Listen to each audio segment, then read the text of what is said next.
हाजी मोहम्मद वारिस सईदी की रिपोर्ट के मुताबिक मेलसी में पंजाब कॉलेज की इफ्तिताही तकरीब में वफाकी वजीर बराए कौमी वरसा और सकाफत औरंगजेब खान खिची की शिरकत। तकरीब में सूफियाना कलाम पर परफॉर्मेंस पेश की गई। मजीद देखते हैं मोहम्मद वारिस की रिपोर्ट। मेलसी पंजाब कॉलेज मेलसी में गुज़श्ता रोज़ इफ्तिताही तकरीब मुनक्किद की गई, जिसका इफ्तिताह वफाकी वजीर कौमी वरसा और सकाफत औरंगजेब खान खिची ने किया। इफ्तिताह पर खूबसूरत तरीके से आतिशबाजी की गई और कौमी तराना पेश किया गया। सूफी कराम ने मजहब के हवाले से कलीदी किरदार अदा किया। इन सूफियाना कराम को खराज तहसीन पेश करने के लिए सूफियाना कलाम पर परफॉर्मेंस पेश की गई।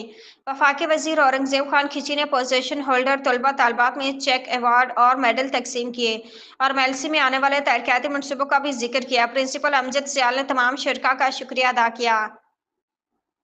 तालीम हासिल करना हर बच्चे का बुनियादी हक है। तालीम के फ़रोग़ के लिए गवर्नमेंट के साथ साथ प्राइवेट तालीमी इदारे अहम रोल अदा कर रहे हैं। कैमरा टीम के साथ मोहम्मद वारिस सईदी।